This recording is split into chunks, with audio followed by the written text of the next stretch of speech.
Dios les bendiga, ya son las 8:05, como verdad al comienzo,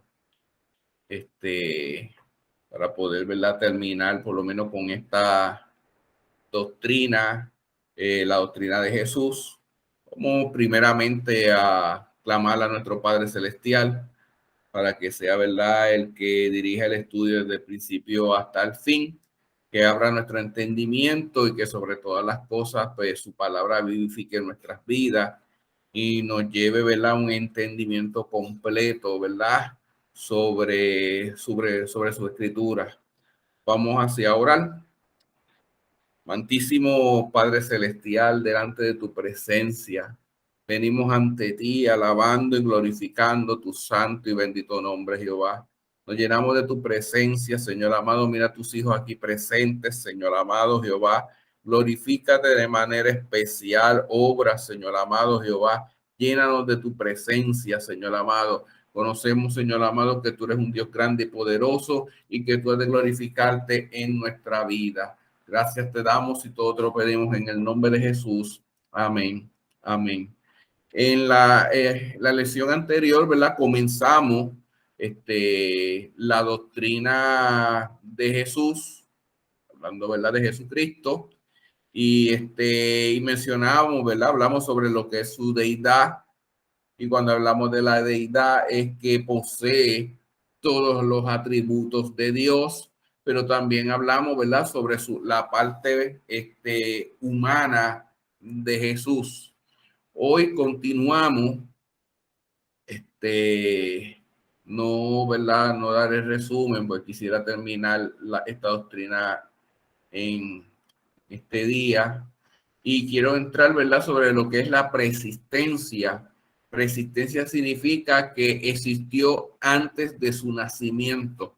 La palabra Jesucristo existió mucho antes, ¿verdad?, de que naciera físicamente o como, ¿verdad?, tomando forma humana.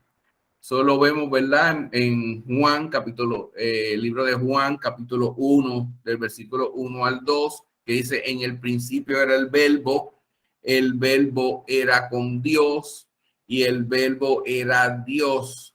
Era en el principio con Dios. Definitivamente, la palabra verbo se refiere a Jesucristo. Él es la palabra. Y esa palabra estuvo desde el principio con Dios. Esto nos habla de preexistencia. Antes de que Jesús tomara forma humana, él ya existía.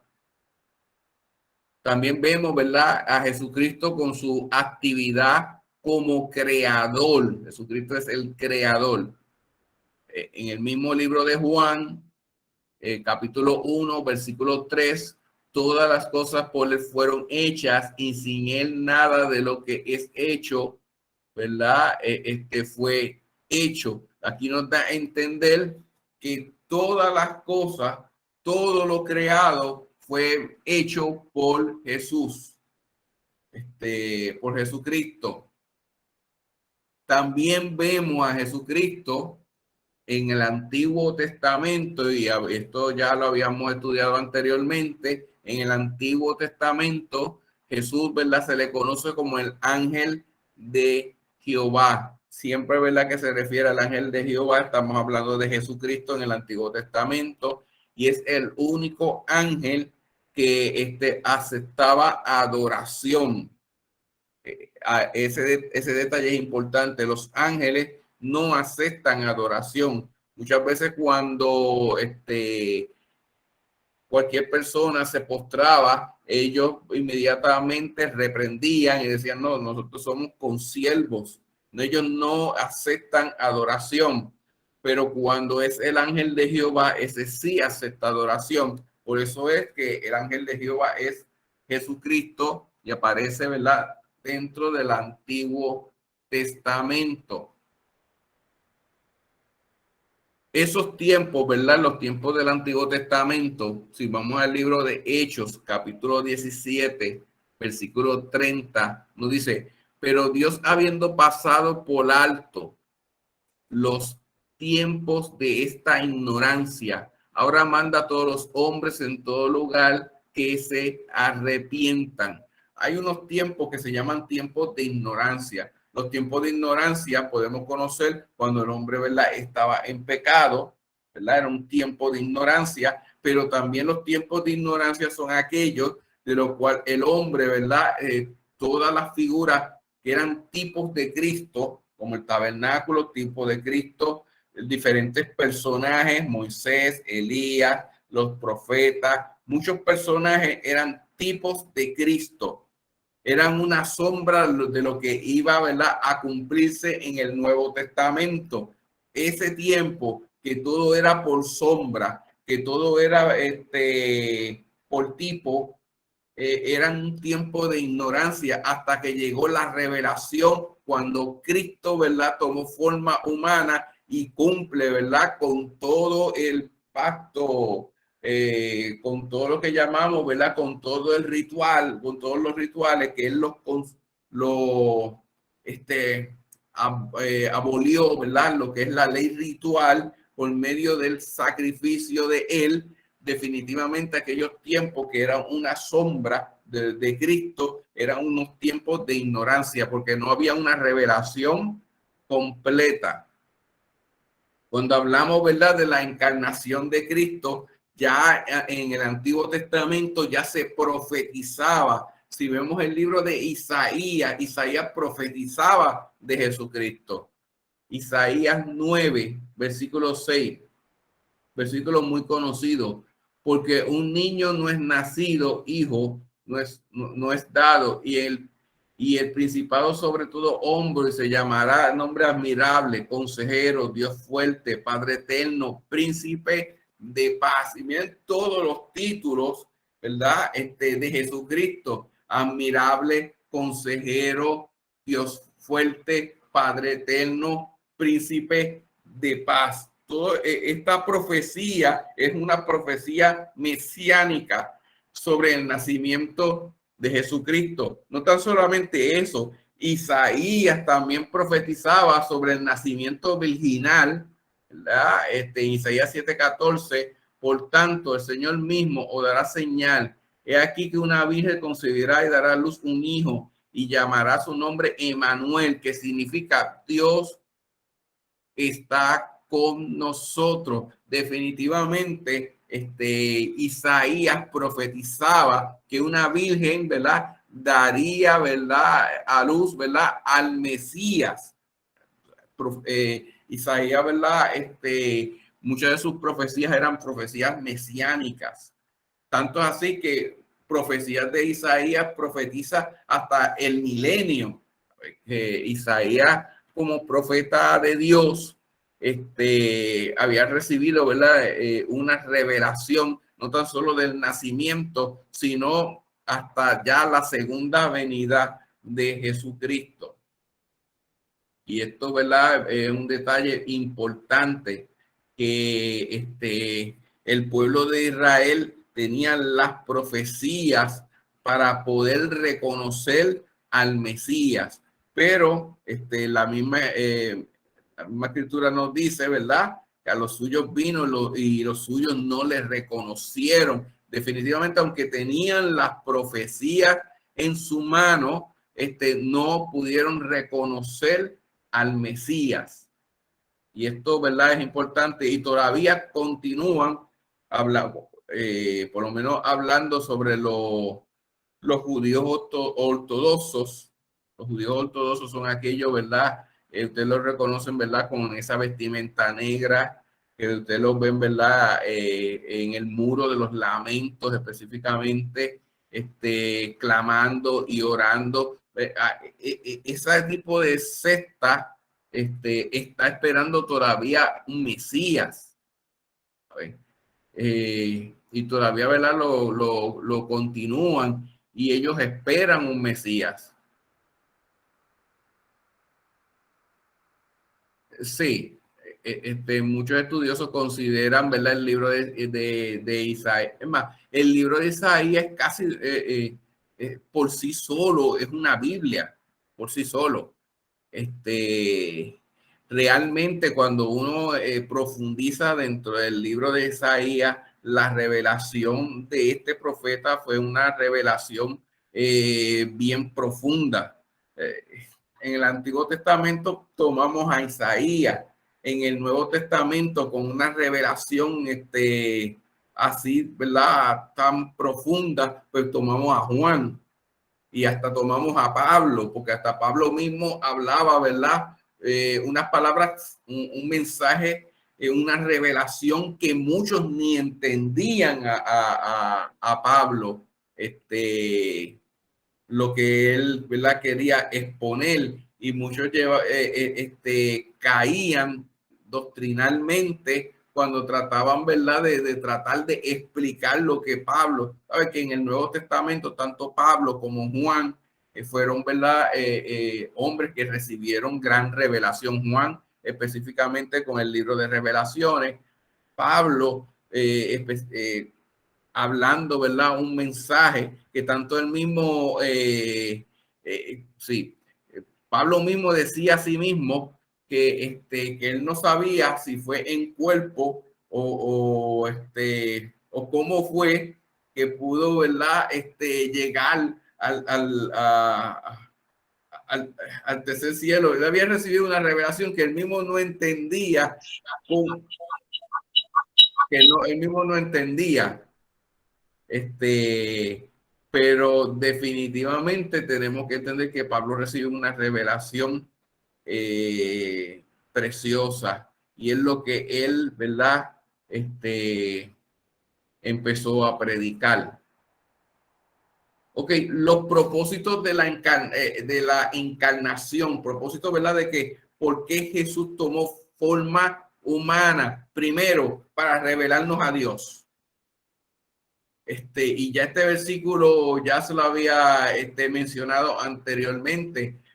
Felipe le pide a Jesús, muéstranos al Padre, y él mismo se menciona, pues si me has conocido a mí, has visto al Padre. En pocas palabras, si queremos nosotros conocer a Dios, tenemos que conocer a Jesús, porque él revela al Padre. Él revela al Padre. Por eso, que la forma en que nosotros buscamos esa comunión, buscamos, ¿verdad? Cargar la cruz de Cristo, buscamos, ¿verdad? Someternos más a Él, pues mientras más le conozco a Él, más conozco al Padre, y eso, ¿verdad? Jesús revela al Padre. Lo que quiero decir, que todo, ¿verdad? Lo que hizo Jesús, todo lo que hizo Jesús revela al Padre eterno. Y por eso es esencial que si queremos conocer y queremos tener comunión con el Padre, tenemos primeramente que tener comunión con el Hijo, para nosotros poder recibir esa revelación. También Jesús nos vino a dar ejemplo a nuestra vida. En primera de Pedro 2:21, porque para esto sois llamados, pues que también Cristo padeció por nosotros, dejándonos ejemplo para que nosotros sigáis sus pisadas. En otras palabras, Cristo establece un camino. Cristo nos da un ejemplo de cómo nosotros podemos vivir la vida consagrada a Dios. Por eso es que Pablo mismo decía mismo, sean imitadores de mí como yo de Jesucristo. Mientras tú más imitas a Jesucristo, realmente estás viviendo una vida consagrada, una vida agradable a Dios. Por ende, nosotros tenemos, ¿verdad?, que tomar ejemplo de todo lo que Jesús hizo. Tenemos que tomar el ejemplo de ser hombres y mujeres de oración, ejemplo de dar amor al prójimo, ejemplo de suplir necesidades. Cuando tú vienes a ver todas esas características que Jesús mostró dentro del ministerio aquí en la tierra, nosotros tenemos que tomar ejemplo y ser imitadores de él. Por eso él nos vino a dar ejemplo. Jesús no necesitaba orar. Jesús no necesitaba ayunar. O sea, había muchas cosas que por ser el Hijo de Dios, él no necesitaba hacerlas, porque él era el Hijo de Dios, pero él nos dio ejemplo y si él lo hizo, nosotros, ¿verdad? Mucho más también tenemos, ¿verdad?, que hacer. También, ¿verdad? La encarnación de Jesucristo fue para proveer un sacrificio efectivo para nuestras vidas. Definitivamente, el pueblo de Israel constantemente tenía que hacer un sacrificio para el perdón de sus pecados. Aquellos sacerdotes que ofrecían esos sacrificios, esos sacerdotes morían. Aquel sacrificio constantemente había que seguir sacrificando animales, pero en Cristo tenemos, ¿verdad?, el sacerdocio perfecto, el sacrificio perfecto. No hay que volver a hacer más sacrificios, no hay que volver a todos aquellos rituales. ¿Por qué? Porque Cristo hizo el sacrificio perfecto en la cruz del Calvario. Por eso es que Israel quiere de nuevo renovar todo aquel sistema de sacrificios, pero todo ese sistema de sacrificios fue abolido en la cruz del Calvario. No hay necesidad, ¿verdad?, de sacrificar carneros, no hay necesidad, porque él fue el Cordero perfecto. Eso lo vemos en Hebreos 10. Hebreos 10, si leemos del versículo 1 al 10, no los voy a leer todo. Voy a leer ese versículo 1, porque la ley teniendo la sombra de los bienes venideros, no la imagen misma de las cosas, nunca pueden. Por lo mismo los sacrificios que ofrecen continuamente cada año, hacer perfecto a los que se allegan. Esto es necesario, importante, porque dice, porque la ley teniendo la sombra de los bienes venideros. La ley que se refiere ahí no es la ley, hay que tener en la Sagrada Escritura, tenemos que tener en cuenta cuando se habla de ley. Aquí la ley que se refiere no es la ley de mandamiento, de los 10 mandamientos. Aquí se habla de la ley ritual. Por eso dice, porque la ley teniendo sombra de los bienes venideros. Esos sacrificios, esos rituales eran la sombra de unos bienes venideros, no la imagen misma de las cosas. Definitivamente no era la misma imagen, era una sombra. Que ofrecen continuamente cada año a ser perfecto a los que se allegan. De otra manera, cesarían de ofrecerse, porque los que tributan este culto limpios de una vez no tendrían más conciencia de pecado. Empero en estos sacrificios cada año se hacen con conmemoración de los pecados, porque la sangre de los toros, de los machos cabríos, no puede quitar los pecados, por lo cual entrando en el mundo, dice, sacrificio y presente no quisiste, más me apropiaste cuerpo, holocaustos y expiaciones por los pecados, no te agradaron. Entonces dije, heme aquí, en la cabecera del libro está escrito en mí, para que haga, oh Dios, su voluntad, diciendo, arriba sacrificio y presente y holocausto y expiaciones por el pecado. No quisiste ni te agradaron, las cuales se ofrecen según la ley. Entonces dije, heme aquí para que haga, oh Dios, tu voluntad. Quítalo primero para establecer lo postrero, en lo cual la voluntad somos santificados por la ofrenda del cuerpo de Jesucristo, hecha una sola vez. ¿Qué es lo que quiere decir de estos versículos? Miren, cada año el pueblo de Israel tenía que de seguir haciendo sacrificios, porque aquel sacrificio de animales era una sombra, no, ¿verdad? No era perpetuo, tenía que cada rato estar volviéndolo a hacer, pero que dice la palabra, quítalo primero, quita el ritual para que entre entre lo postrero, entre el sacrificio de Cristo, el sacrificio perfecto. Y eso es lo que quiere hablar el libro de Hechos. También Jesucristo vino a cumplir de todos los pactos, hay un pacto que se llama el pacto davídico. Y lo vemos en Lucas 1:31. Ese pacto viene, ¿verdad? Un pacto que Dios hizo, ¿verdad? Con David. Y aquí concederá en tu seno y parirás un hijo y llamarás tu nombre Jesús.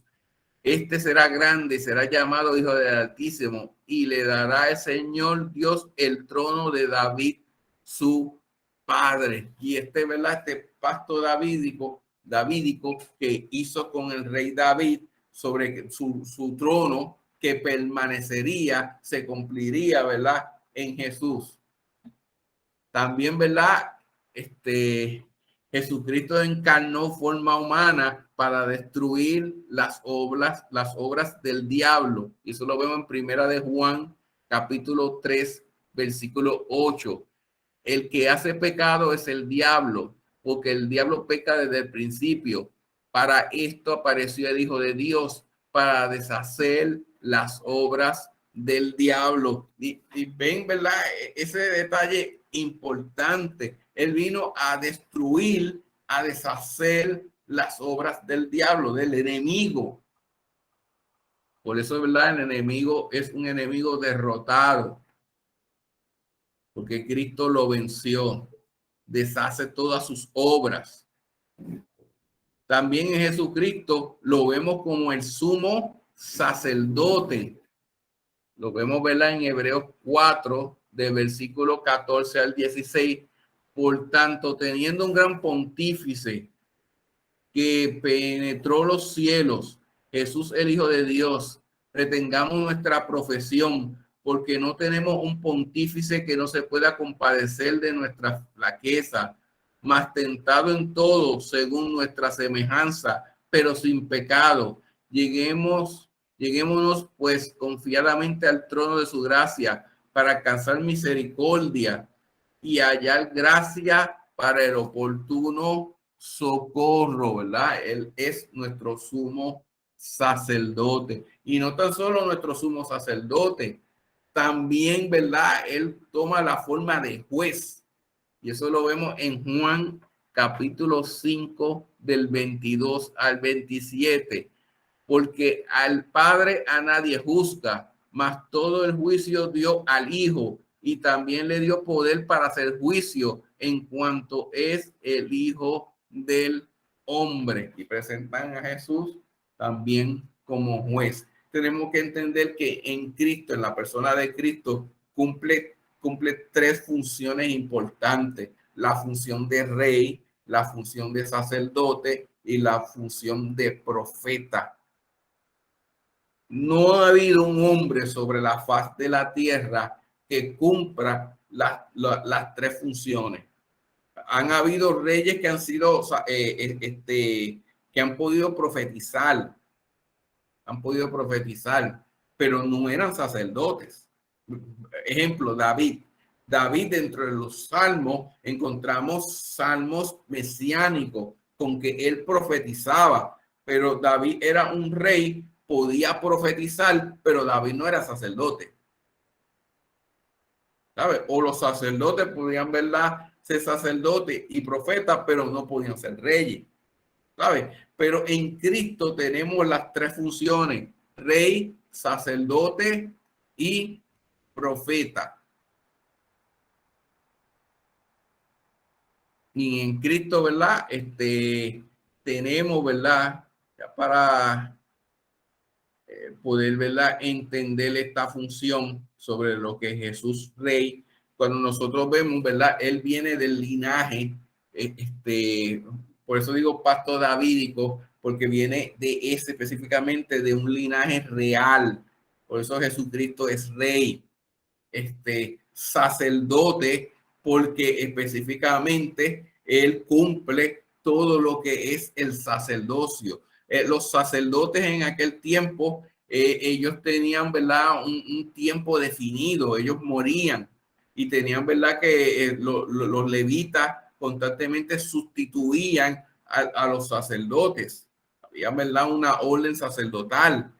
Y constantemente los sacerdotes eran sustituidos en el momento que morían o en el momento, ¿verdad?, que cumplían, ¿verdad? Quizás ellos tenían 1, 2, 3 meses para oficializar en el templo. y cuando cumplían su término entraban otros sacerdotes. Definitivamente, dentro en Jesucristo como sacerdote vemos el sacerdocio perfecto. A él no hay quien lo sustituya, él no muere. Lo vemos como profeta porque profetiza y en él se cumplen todas las profecías en él. Estoy terminando, ya que es continuación del anterior estudio. Si tienen alguna duda, me pueden preguntar. Vemos, ¿verdad? En Juan capítulo 7, tengo dos versículos aquí, Juan capítulo 7, versículo 30. Entonces procuraban prenderle, pero ninguno le echó mano porque aún no había llegado su hora. Pocas palabras, el sacrificio de Cristo, él ya tenía, no es algo, ¿verdad?, que se inventó en la marcha. Ya Jesucristo tenía una hora específica. Por eso es que dice, cuando trataron de matarle, no pudieron tomarlo, no pudieron apresarlo ni quitarle la vida porque no se había cumplido la hora. En Jesucristo vemos, ¿verdad?, que hay un plan perfecto, un plan de salvación de que comienza, ¿verdad? Desde el mismo Génesis, para el cumplimiento ahora. Melquisedec. Melquisedec. El personaje de Melquisedec, ¿verdad?, es un misterio dentro de la Sagrada Escritura, porque él cumple, ¿verdad?, los tres oficios, rey, sacerdote y todo eso, pero él ya, ese personaje es un tipo de Jesucristo y él pertenece a la ciudad de Salem, que específicamente es lo que es Jerusalén, y se menciona que es un tipo de Cristo, pero de él no se sabe sus orígenes. No sé, es un personaje misterioso dentro de la Sagrada Escritura, porque no se sabe el origen de él, no se sabe sus padres, no se sabe nada de él, solamente se sabe que él, Abraham va y le reconoce y le lleva, ¿verdad?, los diezmos a él. Y por eso es que se dice que es un tipo de Jesucristo. Y dentro de ese personaje hay muchos estudios y muchos pensamientos. Algunos piensan específicamente que era un tipo de Jesucristo, otros piensan, ¿verdad?, que era también Jesucristo, pero hay muchos estudios sobre ese personaje, pero es un completo misterio. Ya uno entraría dentro de lo que es las especulaciones, y es un personaje, ¿verdad?, que muestra todas las características específicamente de un tipo de Cristo. Y eso, ¿verdad?, es importante, ¿verdad?, entender. Sí, es un misterio. ¿Saben? Dentro de la Sagrada Escritura vamos a encontrar muchos misterios que no han sido realmente revelados, porque mayormente lo que hemos recibido de revelación es lo que nos lleva, ¿verdad?, a lo que es para la vida eterna. Hay otros misterios, ¿verdad?, que tendremos que esperar específicamente cuando Jesucristo, ¿verdad?, venga en su segunda venida, se revele ante nosotros, que muchas de las cosas que nosotros no entendíamos, vamos a tener un conocimiento pleno sobre muchas cosas que en estos momentos no hemos comprendido, o puede ser que más adelante pues Dios continúe revelándose y nuestro entendimiento, ¿verdad?, podamos comprender mucho más. Ejemplo, cuando usted comenzó en el evangelio, usted tuvo un conocimiento, empieza a tener un conocimiento básico, pero ahora que lleva ya tanto tiempo dentro del evangelio, usted va a entender que la revelación que usted tenía al principio ya se está continuando perfeccionando, porque la obra de Jesucristo tiene un comienzo, pero la obra culmina cuando Él venga y tengamos ese cuerpo glorificado, pues ahí llega a ese conocimiento pleno. Mientras tanto estamos en esta vida, hasta que llegue la segunda venida de Jesucristo, nosotros tenemos que seguir profundizando más en la escritura, buscando más revelación de la palabra, entrar en obediencia, en consagración, buscando, ¿verdad?, que cada día mejorando más hasta que venga la segunda venida de Jesucristo, que cuando venga Cristo nos encuentre, ¿verdad?, haciendo, ¿verdad?, lo que dice su palabra. Y por eso es que nosotros como creyentes no podemos decir tenemos un conocimiento pleno, o ya no tengo nada más que aprender, o ya recibí toda la revelación. No, definitivamente no hemos recibido toda la revelación. Muchas cosas de las que yo entendía en un momento dado, ahora yo miro y decía, Dios mío, yo pensaba de esta forma y de esta otra, pero ahora yo he recibido, he profundizado más, he recibido más revelación, pero yo no me puedo conformar con lo que estoy ahora. Yo tengo que seguir buscando mucho más para que Jesucristo, ¿verdad?, complete su obra en nosotros. En otras palabras, nosotros somos una obra en proceso. Nosotros somos una obra en proceso, no una obra terminada. Nosotros estamos en proceso. Y seguiremos así hasta que partamos de este mundo o que Cristo venga y nos llame. Continuaremos creciendo cada día más en fe. Y esto es esencial. Las experiencias que ocurren en nuestro diario vivir producen un crecimiento, producen una fortaleza en nuestra vida. Pero dentro de esa misma fortaleza y ese conocimiento, tenemos, ¿verdad?, que aportar más dentro de lo que es la oración, aportar más, ¿verdad?, buscar más de su palabra y entenderla, ¿verdad?, buscar profundidad en su escritura, no permanecer, ¿verdad?, superficial dentro de la escritura. Cuando usted busca esa palabra de Dios y le dice al Señor, Señor, revélate a mi vida, habla por medio de tu palabra, yo quiero profundizar más en tu palabra, pues Dios, ¿verdad?, abre nuestro entendimiento y empezamos a profundizar de tal manera dentro de la escritura que nosotros mismos nos quedamos, ¿verdad?, sorprendidos cuán profunda es la palabra de Dios.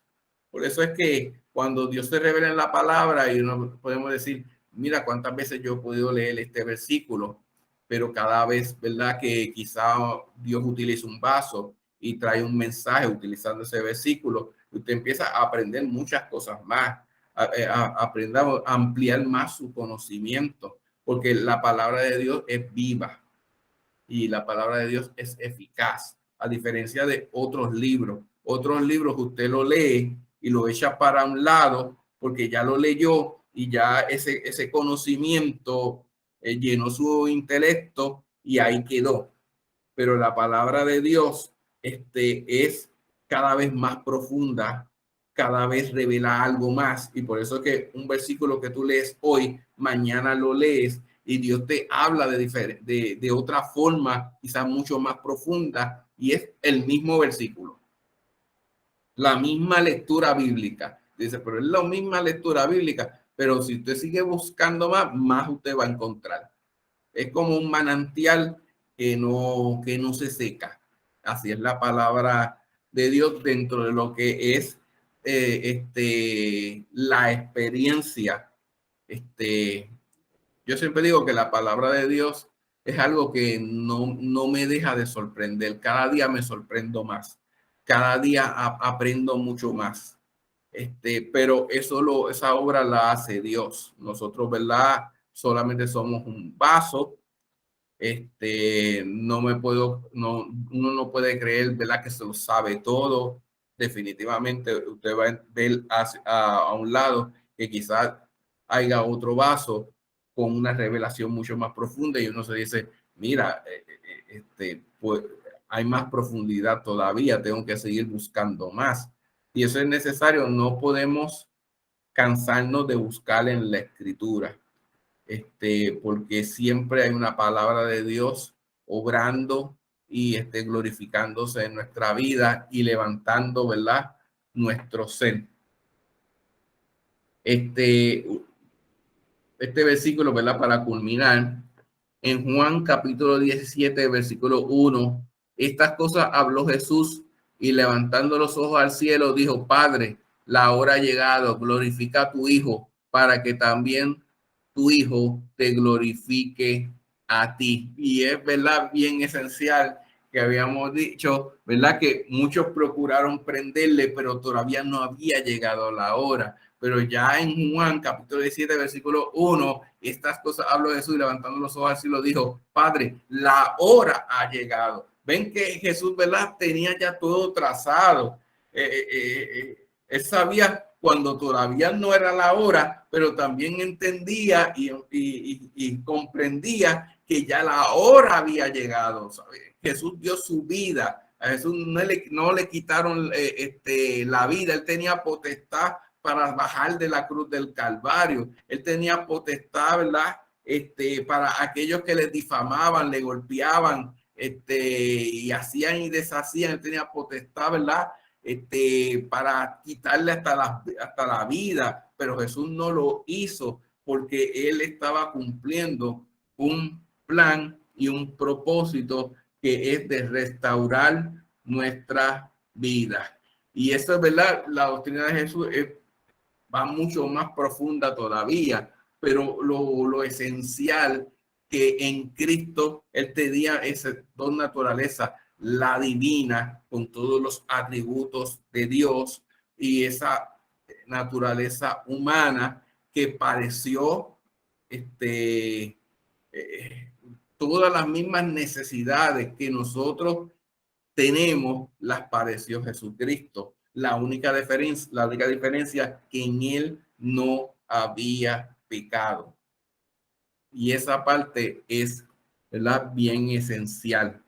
Ya la próxima doctrina sería la doctrina del Espíritu Santo, que otra doctrina donde también hay una polémica de aquellos que creen en la Trinidad, otros creen en la unicidad, pero también es una doctrina preciosa para nosotros también poder estudiar. Nada, finalizamos en esta noche. No sé si hay alguna duda, alguna pregunta. Y si no la tienen ahora, apúntenla. Y cuando llegue un momento dado, pues me las hacen, ¿verdad? La hacen llegar al pastor. Y el pastor, ¿verdad?, podemos, ¿verdad?, trabajar en ella y meditar en ella. Y si no tenemos la contestación en el momento, no se preocupen, la buscamos. Nada, Dios les bendiga. Vamos a ir en oración, a clamar a nuestro Padre Celestial que lo que resta de semana, pues el Señor siga glorificando y obrando en nuestra vida, su protección y su cuidado sobre todas las cosas. Oremos. Amantísimo Padre Celestial, te agradezco, Señor amado, esta preciosa oportunidad. Mira a tus hijos aquí presentes, Señor amado, Jehová mi Dios. Permite, Señor amado, que podamos recibir esta palabra, Señor amado, profundizar cada día más en ella. Revélate a nuestro corazón. Si hay alguna necesidad, tú la suples en tus riquezas en gloria, Señor amado. Mira lo que resta de semana, Señor amado. Mira las situaciones, las condiciones, pero sabemos, Señor amado, que tú estás en medio de nosotros. Glorifícate de manera especial. Llénanos, Señor amado Jehová, que cada día podamos tener una experiencia en ti, Señor amado. Gracias te damos y todo lo pedimos en el nombre de Jesús. Amén. Amén. Dios les bendiga mucho, hermano.